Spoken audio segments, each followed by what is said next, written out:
Welcome, welcome to an extra special great conversation on the evening show with Jackie Brambles. Tonight we're marking the 50th anniversary of David Bowie effectively killing off his incredible alter ego Ziggy Stardust as he did on stage at the Hammersmith Odeon, much to the shock of all, including his band, all of which was captured on the movie of that live concert. That has been digitally remastered and is having a red carpet premiere as we speak at the Hammersmith Odeon, now the Eventim Apollo. Joining us to share his recollections of the making of that album and indeed that infamous night is Bowie's co-producer for 4 of his albums, the esteemed Ken Scott.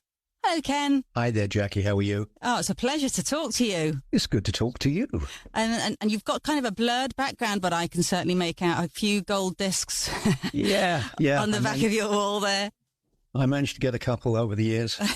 Well, you're being very modest. It's hard to know where to start with you, Ken, because obviously we're here to talk to you primarily about the celebration, the 50th anniversary of the movie about Ziggy Stardust and the Spiders from Mars. And of course, you co-produced the album with Bowie, amongst other albums that you did with him. But I would like people to know that your background before you met him was pretty impressive. Your apprenticeship was at Abbey Road with the Beatles, basically. Would that be correct to say? You could say that, yes, absolutely. I was lucky enough to be taken on in January 1964, and within a couple of months, 2 or 3 months, I started work on Hard Day's Night.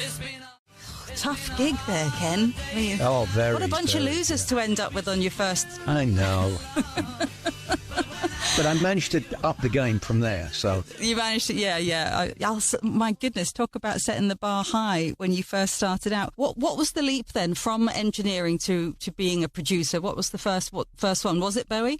Yeah, it was Hunky Dory. And because he'd worked with you before and as an engineer and I think initially he thought he would just produce it himself, didn't he? And then he got the collywobbles a bit and asked you to come in and be a co-producer. Yeah, I was doing something with him and I had made the decision I wanted to have more artistic side. And I'll be quite honest, at that point, I'd done 2 albums with David and my feeling was he's a great guy. I really like him. He's obviously got a certain amount of talent, but no one's going to hear too much of him.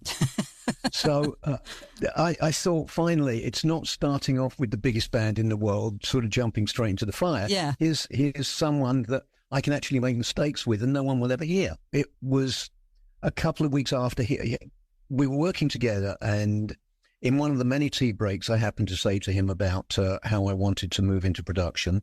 And he said, well, I've just signed a new management deal. They want to put me into the studio to record an album that they can shop a deal with. I was going to produce it myself. Will you co-produce it with me? So I jumped at the chance. Then about 3 weeks later, Angie and his publisher, Bob Grace, came over to my house. And we were going through cassettes of demos.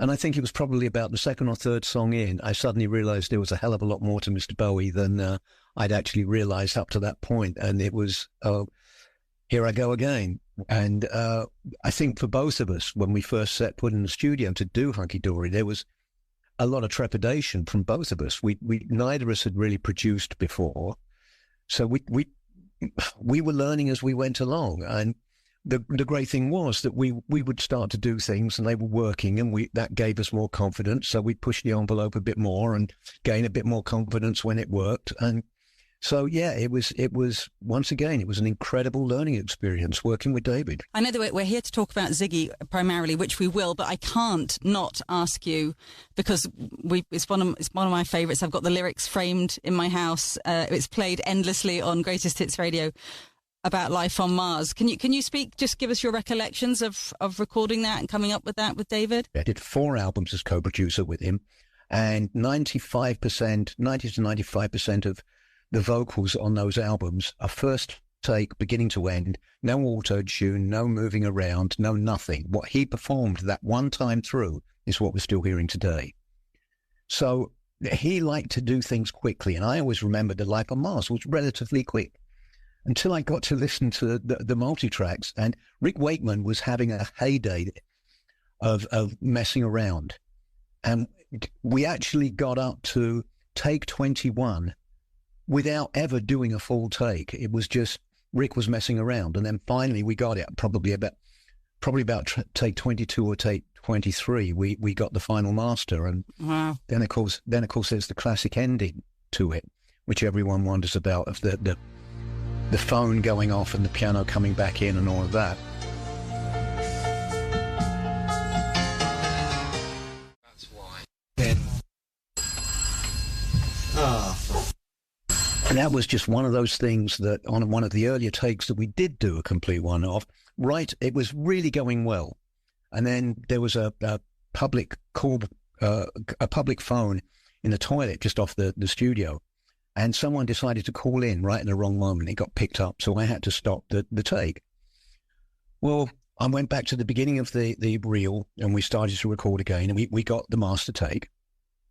And it wasn't until we were putting the strings on, which were the last thing that we put on it. They sustain at the end, and as they're sustaining, we suddenly hear this piano come back in with the phone ringing and Ronno cursing like a sailor because it had to stop. And we instantly knew we've got to leave that in, but I had to fade it out really quickly originally. Otherwise, the BBC would never have played it because of Ronno's swearing. But that's a fantastic story. I love that. I love it. It's such it makes people very emotional listening to that track. It's astounding. I give lectures and talks these days, and I break down the multi-track of Life on Mars during that, and it doesn't matter how many times I hear just Rick's solo piano, just the hair on the back of my neck stands up. It is so good. It's a god-awful small affair.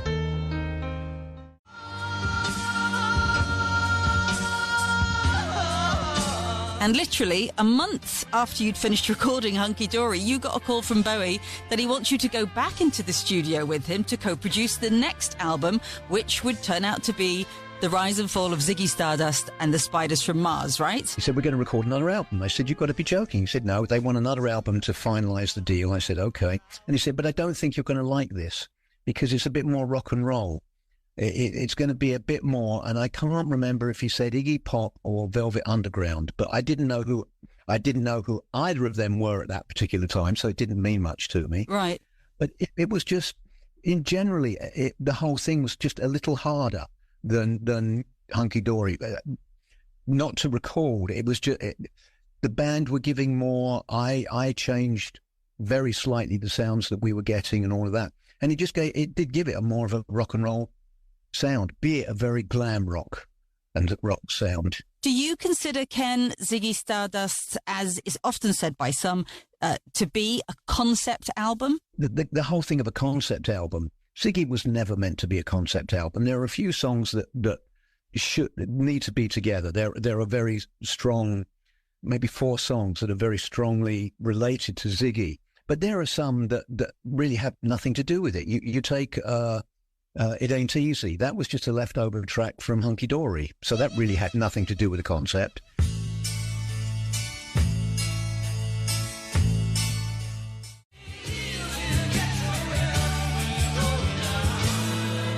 It Ain't Easy, sounding pretty good on the Ziggy Stardust album, despite it apparently being the leftovers from Hunky Dory. And we'll be back with more amazing tales from David Bowie's co-producer Ken Scott as we continue our great conversation next. Welcome back to the evening show with Jackie Brambles, where we are marking a very special occasion with a very special great conversation. Tonight, it's the 50th anniversary of David Bowie announcing the end of his Ziggy Stardust era, which he did on stage at the Hammersmith Odeon, much to the shock of all, including his band, all of which was captured on the movie of that live concert that has been since digitally remastered and is having a red carpet premiere as we speak at the Hammersmith Odeon, now the Eventim Apollo. Joining us to share his incredible musical memories of the making of that album, and as we'll get to it later, that particular night, is Bowie's co-producer for 4 of his albums, the legend that is Ken Scott. Did he sort of give you an overview? This is about this character called Ziggy Stardust. Did he sort of embody Ziggy Stardust during the process? How much of it was sort of a part of him and how much of it was just sort of a project he was working on that he could step into when he went to perform it? And how much was he actually living day to day? The change in him, for me, was very subtle. I liken it to your kids. As they're growing up, you see them every day, so you don't notice how they're growing. Whereas the grandparents might see them 3 months down the line and they'll come in and, oh, they've grown so big and you don't realize it. And I think there was very much like that with David getting into the Ziggy character. It was never spoken about beforehand. Yes, we all knew that he wanted to be more theatrical, more arty on stage. And that gradually happened for him. You mentioned before the break that there was a mistaken belief that Ziggy Stardust was a concept album from start to finish. You shared with us that It Ain't Easy was actually just a leftover track from Hunky Dory, which had only just finished. What would be the most startling misconception that we have about that album that you could share with us? You take Starman, which is the main one that everyone says that's how the whole thing comes together as being a concept. Well, that was thrown in at the last minute because the record company didn't hear a single. So we had to go back in and David came in with this song and we recorded it, put it on this Man from Spain, that whole thing. And it was never meant that way. How did he sort of respond to those assumptions, you know, that people thought they were reading far more into it than actually was there? Oh, he played into that like mad. He loved that kind of thing. Just as an example, there's a track on the Hunky Dory album called The Bewlay Brothers, and it was one of the last tracks we recorded. It may have been the last track we recorded. And he came into the studio. I was already there behind the board, and he came in and said, I've just written a new song. We've got to record it. I said, okay, fine, good. He said, but don't take any notice of the lyrics. Okay. And I sort of looked at it. Yeah, I looked at him. I said, okay, why? And he said, well, I wrote it especially for the American market so they could read whatever they wanted to into them. And remember, this was about the time of Paul is Dead. Oh, right, okay. So America was reading all of these ridiculous things, pulling things from nowhere to put them together. David's whole idea with the Bewlay Brothers was exactly that. And I've heard probably 10 different versions of what the Bewlay Brothers is actually about. And I know that David agreed with every single one of them. I love his lack of preciousness, you know, about the meaning of his songs. A lot of artists can be a little bit egotistical about that, but not him, to the degree that he handed agency of that actually directly over to the fans to interpret. So do you remember the first time, Ken, you got an inkling of just how big the Ziggy Stardust album was going to be? Oh, yeah, I think so. I remember I was sitting in the reception area of Trident Studios, and Gus Dudgeon, who had actually produced Space Oddity and was Elton's producer. I worked with him quite a bit. Yeah. And he came in and congratulated me, and I said, what you congratulating me on? And he told me about, I think it was Starman coming in the charts at number 7 or something like that. I'm not sure where it was, but just congratulate. And wow, I would never have seen that coming, kind of thing. Didn't know what time it was, the lights were low. Here's a Starman. That Starman, the song that we all felt was at the very heart of the Ziggy Stardust album, the character on which the whole persona and the music was built. But we've just been disabused of that notion by Ken Scott, our very special guest, David Bowie's co-producer, who's revealed that it was a bit of an afterthought, that the record label felt the album lacked a track which could become a hit single.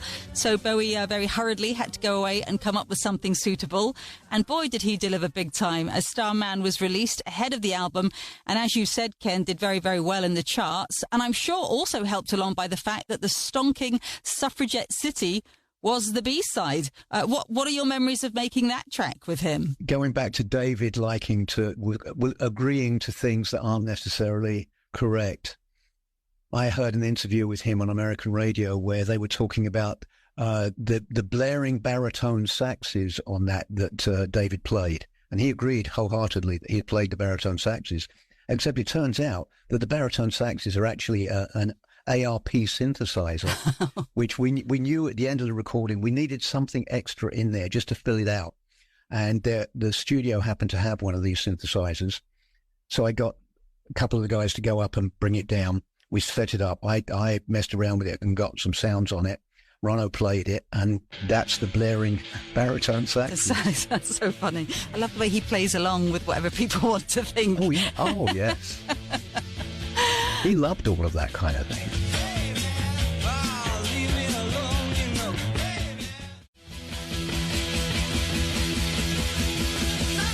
Suffragette City, which I think has got to be one of the most popular tracks off the Ziggy Stardust album. If I asked you, Ken, to pick out a favourite track from the album, would you be able to do that? I can't. You can't. They're like your children, aren't they? You can't pick one. Yeah, I know. It changes on a daily basis. That's the thing. Okay. It depends on your mood and what's going on. It's one day it will be Moonage Daydream, another time it'll be 5 years. Hardly ever will it be Suffragette City, just because I've heard it so many bloody times.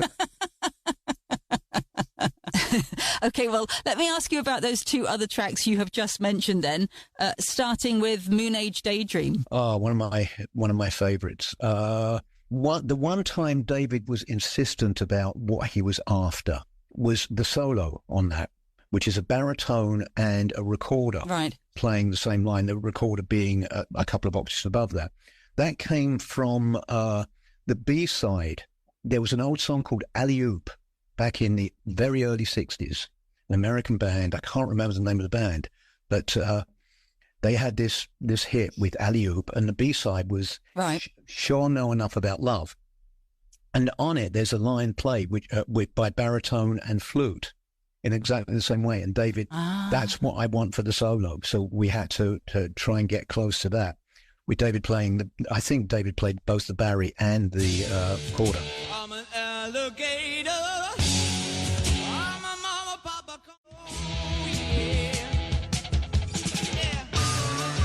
Moonage Daydream from the Rise and Fall of Ziggy Stardust and the Spiders from Mars album, to give it its full title, which we often shorten to Ziggy Stardust, co-produced alongside David Bowie by Ken Scott, who is our very special guest tonight on The Great Conversation as we mark the 50th anniversary of the killing off of Ziggy by Bowie on stage at the Hammersmith Odeon. And we'll be right back to continue our great conversation with Ken and find out where he was when Bowie killed Ziggy, and that's next. Welcome back to an extra special Great Conversation on the evening show with Jackie Brambles. Tonight we're marking the 50th anniversary of David Bowie effectively killing off his incredible alter ego Ziggy Stardust as he did on stage at the Hammersmith Odeon, much to the shock of all, including his band, all of which was captured on the movie of that live concert that has been digitally remastered.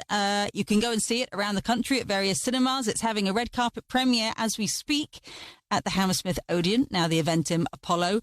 Joining us to share his recollections of the making of that album and indeed that night is Bowie's co-producer for 4 of his albums, the esteemed Ken Scott. Before the break, Ken, you mentioned Moonage Daydream being a favourite track. As difficult as that is to come up with favourites, you also mentioned 5 Years, which is a gut-wrenchingly emotional track. That level of emotional excavation that we hear on the album, is that true to form? Is that exactly what he was delivering completely authentically with you in the studio? Oh, he always was. He gave it exactly what was needed.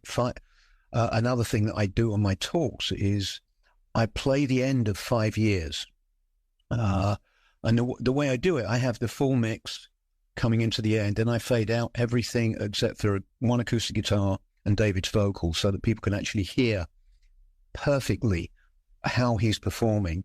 So when he did 5 Years, he had tears rolling down his face. By the end of it, he was so emotional about it. And I've never known another singer quite like him and his performing. He was astounding. But it's the number of people that I know have started to cry hearing the end of 5 Years, because it really is so emotional. It's gut wrenching. And then I wonder to myself, after he's done this spectacularly emotive performance in the studio, does somebody go, right, next, on to the next one?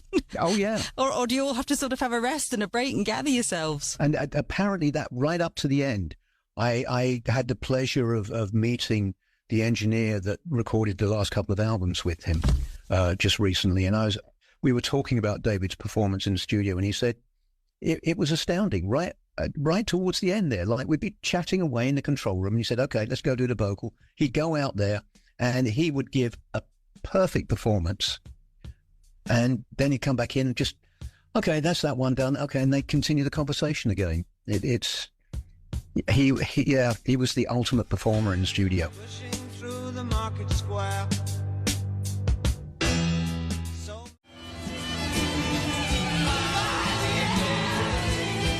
Wow, talk about a visionary lyric. The news guy wept and told us the earth was really dying. Bowie wrote that 50 years ago.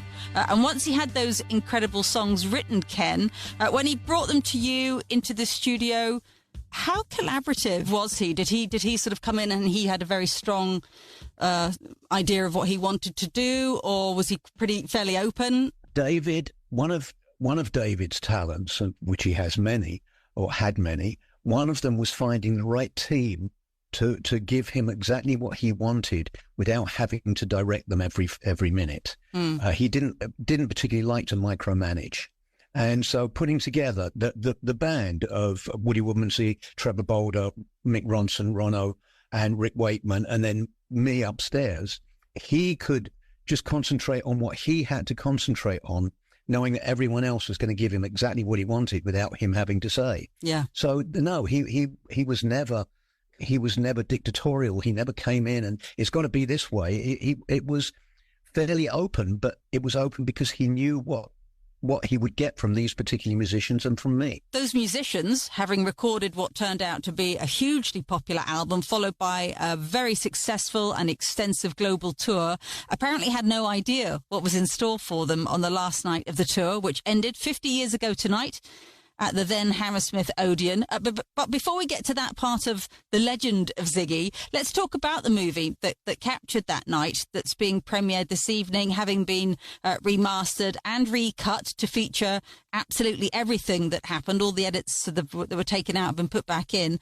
You were very much involved in the sound for that, right? I was recording it, yeah, for the movie. And that must be a nightmare, isn't it? Is that a nightmare for an engineer to try and sort of record in that environment? It's different. It's not a nightmare. It's just different. And so just to be very careful, because of I knew that the movie was happening as well. So I brought in someone to help me. Not. We would co-engineer it. It wasn't a question of an assistant. It was co-engineer, if you like. Yeah. And the gentleman I brought in was Roy Thomas Baker, who went on to produce Queen, The Cars, wow, Journey, all of these. So I think we were in the Rolling Stones mobile. And so it was quite a team that was in there recording it. It's because we didn't want it to go wrong. And then, of course, when the famous announcement came at the end, both of our jaws just dropped. We couldn't believe what we just heard, much like the band. Yeah, not just the audience, but the band. Yeah, right. And he obviously did that by design. Unless, do you think it was a spontaneous moment? What's your thoughts? Yeah, I have various thoughts about it, most of which go to do with his manager at that time, Tony DeFries, and his power over David. So everyone's shocked, and that was obviously captured fairly well. Do you remember the response? You know, whose face did you see first when that, or did you look at first when he said that? I can't. I don't think we actually saw too much, because we were in a truck outside, and I don't think we were getting a feed from anywhere, because it was film cameras. It wasn't video cameras. So there was nothing to give us a feed. We were just listening. And did you see him afterwards, after the performance? Yeah, because we had the big party at Cafe Royal afterwards. So, yeah, I saw him briefly before he was whisked off to hang out with all of the superstars. And was anything mentioned at the Cafe Royal about the clanger he just dropped on the stage? Not from him. Definitely from Woody and Trevor. Time takes a cigarette, puts it in your mouth.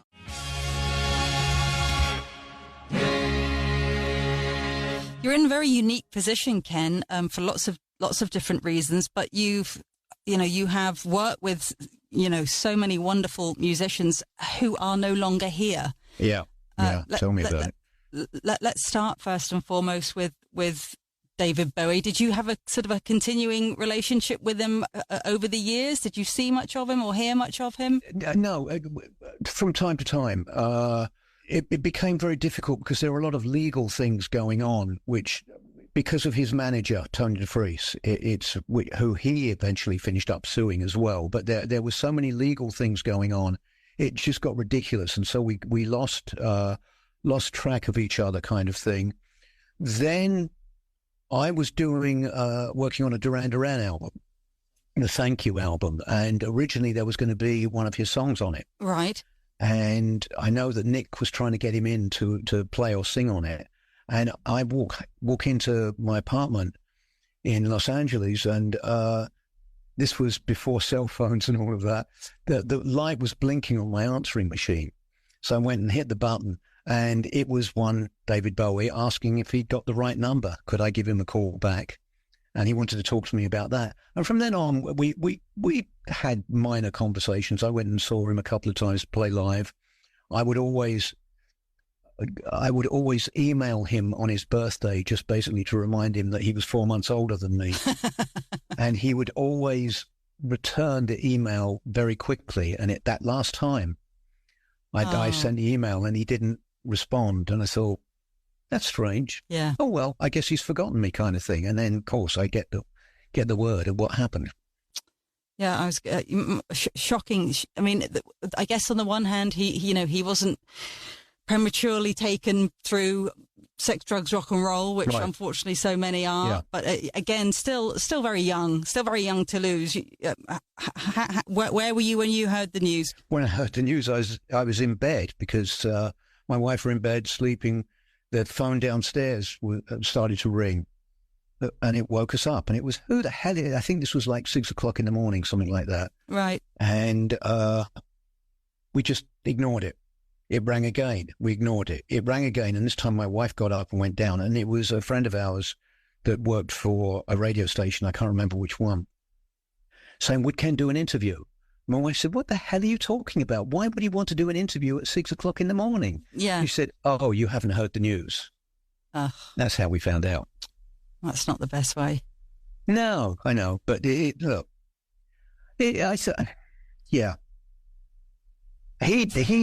It almost seemed planned. It was so, the timing was all so perfect. But that was so much David's life as well. It was sort of planned out, but not planned out, if you know what I mean. And amazing things happened. And he made that last album the way he wanted to.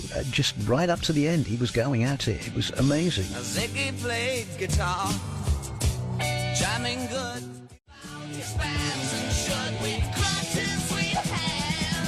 Ziggy Stardust, quite fittingly our final track for tonight's great conversation with the co-producer of the David Bowie album The Rise and Fall of Ziggy Stardust and the Spiders from Mars, Ken Scott. Ken, the movie that captured the final night of Bowie's incarnation as Ziggy Stardust is having its red carpet premiere tonight, as we've said. I know you're headed along to the Eventum Apollo, as it's now known. It's been remastered and a lot of the edits have been put back in, including Jeff Beck's performance that night, which is great. I'm so pleased that that's finally going to come out.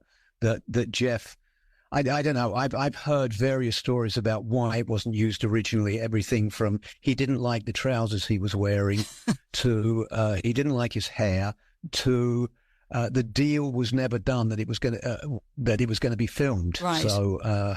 Yeah, all of these kind of things. Well, everybody's going to see all of it now.